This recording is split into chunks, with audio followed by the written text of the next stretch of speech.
I am great friends with all the people at All Children's Johns Hopkins, so that's kind of what brought me here.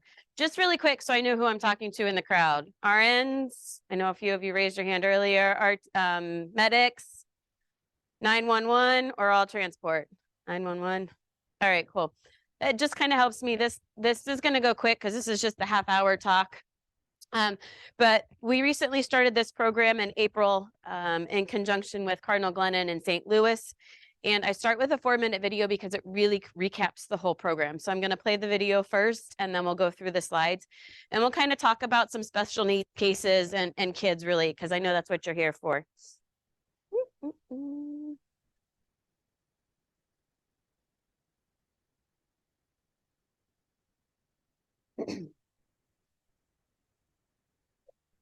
You're so heavy.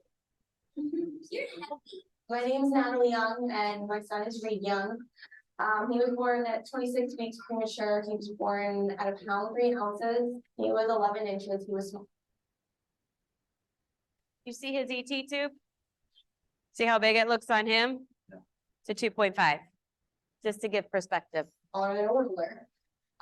So it was definitely intimidating. He was diagnosed with a super rare lung condition, and that has caused him to have a trach and a G-tube in return with that as well. He gets over 25 medications throughout the day. He gets fed 5 times, 4 times during the day, continuous overnight. He gets multiple nebulizer treatments. So it's just keeping up with that. It's cleaning around his trach, changing his trach ties, changing out his trach. So there's a lot that gets done in a day. Tell about it. So these kids can come home with central lines. They can come home with tracheostomies on ventilators and G-tubes, and they just have such a complex care that having some of that information before they arrive is really crucial for hopefully, saving lives. Ambulance and fire, this is Krista. Where is the emergency? Hi, my emergency is 2000 Main Street, Norfolk, Florida. When they're calling 911, they need to identify as a STARS patient and give their number. And that will trigger the dispatch of this care plan for that person. So they'll have all the information. And tell me exactly what happened. I have a son who I have a STARS number for. What's the STARS number, ma'am? 3164. Okay, and tell me exactly what happened today. So he is slightly turning blue. He's starting in the 70s, and I can't get him to go off. Cold sweat? He is sweating, yes. Does he have asthma or other lung problems? Yes, he does. He has PIG, which is a rare lung disease, and he has BPD. He also has a trach and a G-tube. Trying to turn things out because I don't see exactly what to do next. If he has that nebulizer C5, go ahead and use it again, okay? Okay. Reassure that help is on the way. From now on, don't let him have anything to eat or drink that might make him sick or cause further problems. Just let him rest in the most comfortable position and wait for help to arrive.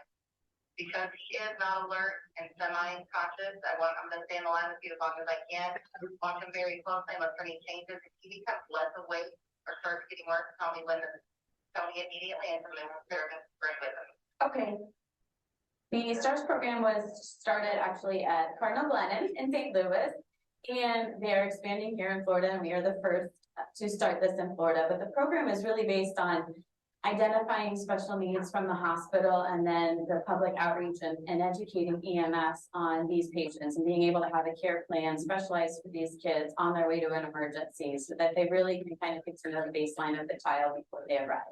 It starts with baseline vital signs, and then it has baseline findings. Are they normally alert and laugh, or are they not as responsive on their baseline?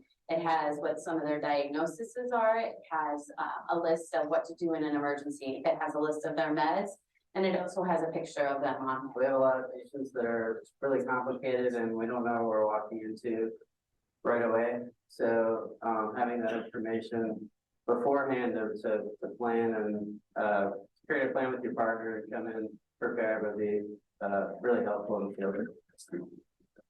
No matter how experienced you are, coming into that would be pretty tough for everybody. And anything we can get to make things like that easier would be helpful for anyone.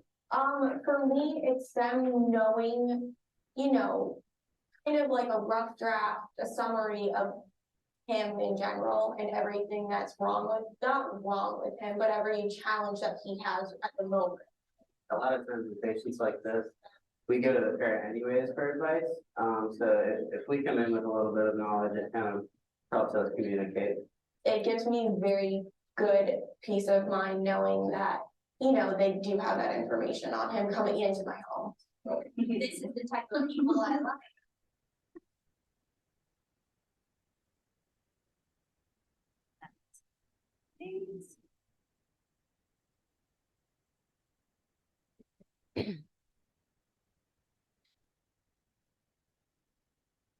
Perfect. All right, speed through this. No, I'm not getting paid to be here. I have no financial disclosures or anything. We are really just supporting this program. Those are the objectives. We're going to talk about some cases. We'll talk about the program itself. It really started with the transporting agencies when we rolled it out with EMS, and then we really spread out to fire as well. Our districts are very different in Florida where they're very separate. So we have reached all of these agencies so far and had them enroll in the program. Little politics in it or whatever, but basically as a pediatric hospital, we pay into Cardinal Glennon for it. So we take care of all the HIPAA compliance, all the legal fees, all of this. So anything we roll out to the counties is completely free. It's free to the families and all of that. We already talked about that. So they have over 1,000 kids enrolled. We make up now 157 of them just in Florida. This is our heat map now. When we started in April, my goal was about 25 when we first started for the first year. Obviously, we've blown that out of the water in 6 months, really. So what is it? It really is that basic care plan that is dispatched to them on the way to the emergency, so they have that information. So they really can get a picture of what the baseline of these children are. It becomes much more than this program, and we'll talk about it. It is all database, web-based right now. So they call 911, identify, dispatch will send this link out to phones. So we've had challenges with that, right? Rural areas that don't have cell phones that can get an iMessage or a text message. So really working through some of those concerns and issues. But that link would stay live on their phone for 2 hours. So they could click on the link, open up the care plan, and they'd have all the information, no password needed nor anything. Really quick, it does go through a review process. So we write the care plan from the hospital side, and then our medical control in the hospital signs it off, and then the EMS medical director signs it off so that we know that there's nothing contraindicating any protocols for EMS or fire. Why? There's studies, they did a lot of studies in St. Louis that said having this information provided better outcomes for these kids. I didn't say in the beginning, I sometimes cuss and I may offend you, and as Dave said earlier, I apologize. It's never in my intent, so I'll try to warn you before I say something inappropriate. Emergency care plan. So it's more than that. We've gone out and done so much hands-on now with them. We've done hands-on education with trachs, G-tubes. We QA, QI all the calls. So all of these calls, we're going back and looking at how is the care provided from field to scene to the hospital, and then even from our discharge process. We've realized that there were a few things we weren't educating on as a discharge. And so it's really been full circle when it came to that. Then there's this little thing called disasters. So St. Louis area, what are some disasters that happen there? Tornadoes. Florida? Hurricanes. Two very different disasters. So St. Louis, when they were building this disaster plan, thought, okay, a path of a hurricane will go through. We'll be able to figure out which kids are critical, which ones are medium, which ones are low. Who do we really need to figure out? Who needs power right now? Who do we need to prioritize? You take out 3 counties in a major hurricane, not much we could have done. So after the hurricane, they called and they said, hey, what can we do? And I just said, please start calling families. I don't know who's where. I don't know what's happening. I need to know what's going on with these kids. They were able to connect with a handful of them. Obviously, communication was a problem. They were able to get some of the families' special formula that they needed. One family had relocated to St. Louis. So they were really able to kind of help us do that outreach that I never anticipated this program would be. 2 weeks after the hurricane, Angie, one of the primary STARS people, sat and called every family again. just really kind of, how can we help you? What do you need? So it really became much more than anything we ever anticipated in this program. About a month ago, so we're, I don't know how many months out now, 7 months out, a month ago, we had a family call us and say, hey, we're still homeless. How can you help? So really kind of has filled our bucket as well when it comes to this program. All right, let's see here. So who do we enroll? I promise it gets interactive here in a minute. Pretty much we started with medically complex kids, those who were going on medical equipment, trachs, G-tubes, and then we really identified our area had high-risk seizure kids with complex seizures, and really needed this extended care plan. As I mentioned, 157 enrolled. We have 111 live care plans. It takes us a while to get them live and go through the process. That text up there, though, was one of the first texts after they had used it. Basically says game changer from EMS. So it was really nice to have that validation from them. We have had, since starting this, 2 patients deceased, not from the care that they received, just from, in the end, it was basically just their time. So we have had 2 fall out. We are averaging really about 3 to 4 dispatches a month, but you can see as our numbers go high, our February numbers, we had 8 dispatches of the care plan. So as we expand this, it's going to continue to grow. We are live in our 3 surrounding counties, working on 2 more counties after that. And those are the 5 counties we really serve. These are just some, I'm a data geek, so I threw it in here, but really it's taking us about 2 weeks to complete a care plan. So we're not getting it upon discharge, but we'd really like to. And then this is our makeup of critical, high, and low. Again, nothing really. So this is what I look at, because this is where it gets kind of fun. This is some of the training we do when we're out with the agencies. But this is the care plan, and I just show you because this is what it looks like on the phones. They would be able to scroll the categories. But we'll look at one here. So top left, that's where STARS number and patient name. And then the middle, it says age. How old is this child? 0. Why do you think it says 0? Exactly. Thank you. Not a gestational age. And or 0 to 6, 6 to 1 is a big difference, right? But you guys all probably have, what are you guys using? Roslo tape? Pantevi? So really having the months on here, we update these every 6 months. So those months could change by then as well. But you hit it on the head. Under diagnosis, it has your very first, it probably has a pointer on here, huh? Oh, look at that. Now I don't have to stand next to it. Extreme prematurity. What does that say? Because this is why I wanted you guys to come up closer so you could read, so I didn't have to scream at you. 24 weeks. What's normal gestation? 40. So this is where, I don't want to offend anybody, but we're saving them at 22, 23 weeks. They're half-baked cookies. They're coming out sicker. They have more problems. That's where we're at. So up here, this is where we're going to put their baseline vitals. So it's their stable vitals. It's not current vitals, but it's their baseline vitals. Does anything stand out for a newborn or infant on here?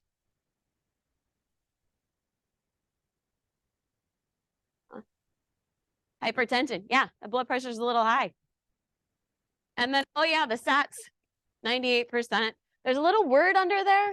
Basically, it says this kid's on nasal cannula all the time. So it's a tip for them to say, okay, there might be something going on respiratory. So let's look at diagnosis.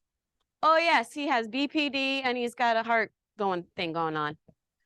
I don't need to sit here and tell you about every diagnosis. And I don't have to sit there and tell them about every diagnosis, but that's what this is. It's able to give them a little bit of knowledge to understand. So then we go to baseline findings.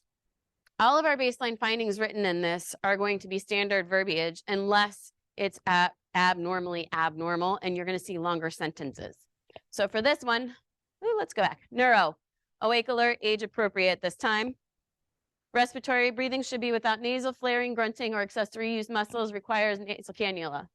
Skin warm, well perfused, blah, blah, blah. All right. So then it continues on. And it'll talk about anticipated emergencies. So these kids that are chronic lung disease, are they getting the treatments?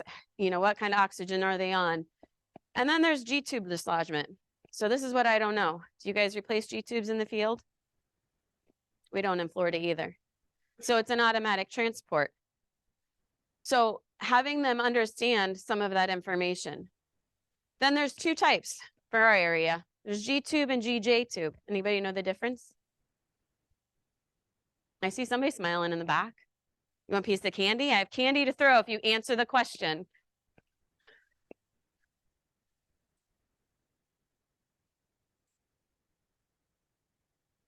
Yes. Do you like chocolate? So, oh man, I'm gonna hit somebody and poke somebody's eye out. So, G-tube, yes, just sits in the stomach. Anything can happen to it. It's held in with a balloon. It's where they give feeds, where they give meds. GJ tube has that longer port, just like he said. It goes into the small intestines. For these kids, their feeds usually go into the small intestine, quicker absorption for the nutrients in their stomach, whereas their G port, that's where they get their meds and everything. If that one comes out, it's automatic, go to surgery and have it replaced. If the G-tube comes out and it's just a G-tube malfunction, it might be able to be put back in the ER and sent home. Questions so far? We list meds, but we don't list doses. Why? Yep, changes weight-based. Plus, you're not really going to give those, so who cares, right? Like, let's be honest. And then we list address, emergency contact, and all that. All right, so this is one of our other patients, in the middle there. What's the age? 5. Thank you for not making me throw the heart. I appreciate it. Vital signs. Anything stand out on the vitals?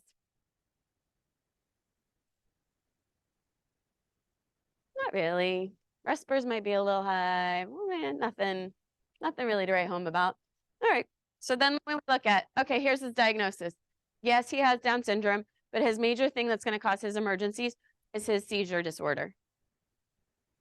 We will put on there what they look like. His usually lasts about 3 minutes, 1 to 2 times a day. I know it's really small, but can anyone read what his neuro status says? Awake, alert, nonverbal, developmentally delayed, non-ambulatory seizures. So when you heard 5, you probably thought walking, talking, kindergarten. Not him. But he smiles, he'll give you the biggest damn hug in the world. And then musculoskeletal, it says hypotonic. So you see how the sentences got a little bit longer. It explains a little bit more of what his normal is for him. GI, patient frequently experiences constipation. Don't we all? I mean, if it's on here though, it's a big deal for them. Who's seen a kid code from constipation? Yep, it's happened. Why? Their belly gets so distended, decrease your lung capacity, squish your heart, or you've perfed your belly, you popped a hole in it, they're septic, they're coded. So we put it on here to say, hey, it's a big deal for them. If the belly's full and hard, pay major attention to it. And then there's a couple other things that I talk about. Tracheomalacia. Anybody know what it is? Who cares? It's written on here. You already had chocolate, sorry. Tracheomalacia, it's floppy airway.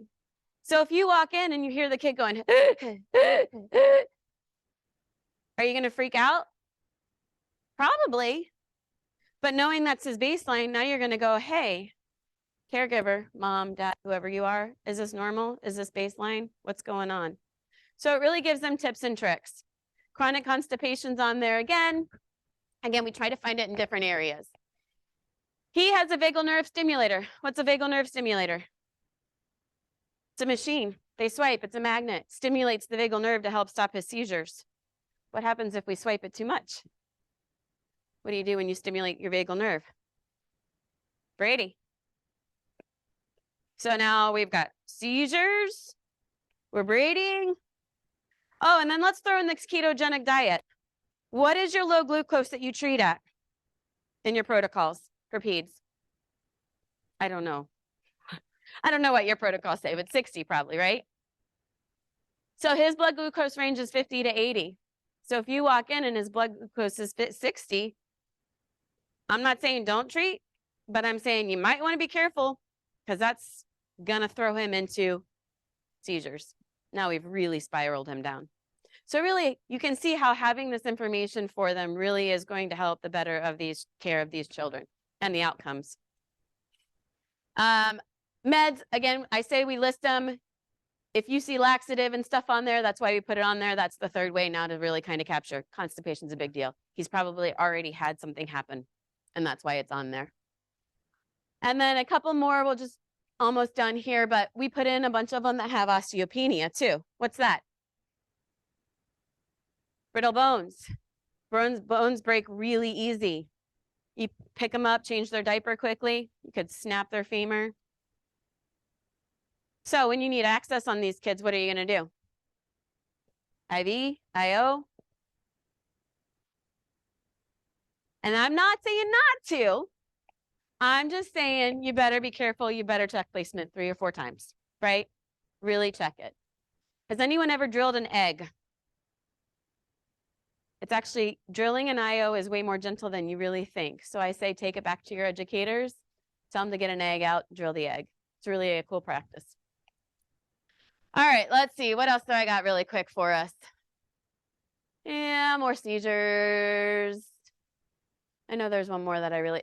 Oh, what's first line seizure dose meds? Versed, Ativan. Thank you, because I'm like, I don't know what your protocols are either.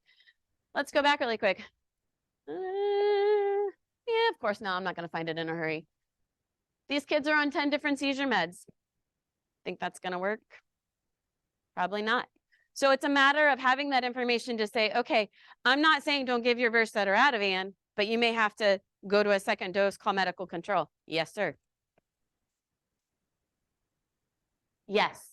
So we have, if they've gone home with Diastat and the rectal gel, and then we've gone, if they have their vagal nerve stimulator, it's all in there. So they know to ask the questions before they get there. Tracheostomies, last question of the day for 2 pieces of candy, because I missed the whole trach conversation. This is the best conversation of all. Actually, I got 2 minutes. We can get through this. All right, tracheostomies. If you have a trach or an artificial airway, what is old school mnemonic to check that it is working? Dope. Nice work. Dope. What does D stand for? Dislodgement, displacement. So these families are all taught to go home and change trachs before they leave, sometimes 3 to 5 times before they leave. Have they changed it when their child's turning blue for the first time? So is it really in place? We got to check. What's O? Obstruction. They're taught to suction. Have they suctioned? Is the obturator in place still because they freaking changed it on a quick whim and didn't take the obturator out? What's occluding it? P. Pneumothorax. Probably not really going to happen on these kids. Anyone related to anybody in home health? Before I say it, okay, good. Home health agencies are not created equal, right? So if this is their first time the kid's turning blue at home, they're bagging the shit out of them. It's potential. E. Equipment. Is the vent still on? Is it working? Are you bagging? Are you getting chest rise? Is your bag hooked to oxygen? Is their bag hooked to oxygen? So it's really kind of remembering that mnemonic, and this is the things we go through as we teach. And then our reminder on here, and this I'll leave you guys with this last story is, as transporting agencies, please remember to bring any extra things you can as far as G-tube accessories and plugs. St. Louis had a child who was being transported on their home vent. Perfect. The vent settings were extremely rare. They got halfway through their transport and the vent died. Didn't have the plug for battery backup. They thought, okay, we've got an airway, we can bag, right? No problem. Bagging was actually detrimental to this kid because they couldn't get the settings that they needed to help keep this kid alive. So I think if I can leave you with anything is we don't like to leave home without our phone chargers. Let's not leave home without the vent chargers. And these are a couple of our kids. 2 seconds. Anybody know what's on the end of these 2 trachs here? Besides you in the back. HMEs, yes, filters. Most of the people don't know what they are because they're off by the time they get there. Because the families have taken them off. They've been trained to take them off. They get clogged. So most of the time people don't know what they are. And then there's vent circuits. And then that one's oxygen. The video, A lot of common questions are, will these kids grow out of some of this? The kid in the very first video, I would have said, no, he's not going to grow out of it. He's going to be on the vent full time. I got this picture last week.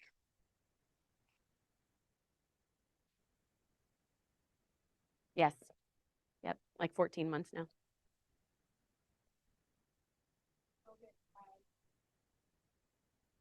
Building it, or were you the EMS side building it and attaching in hospital to the program?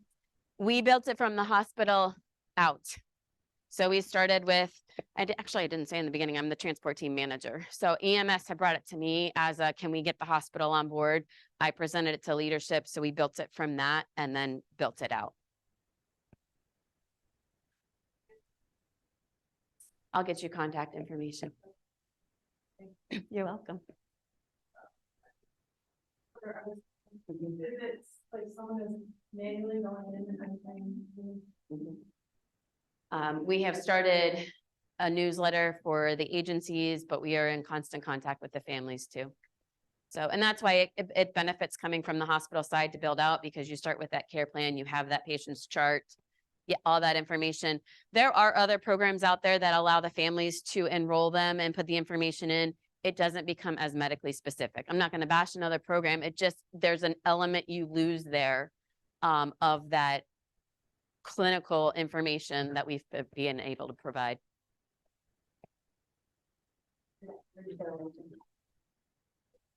Yes. Yep. Who staffs the call center for you guys? Is that members of your transport team or? For this program, it actually goes through the EMS and fire dispatch. We connected with the counties that dispatch it out and trained them. Thanks. I think we have a 10-minute break. Then you have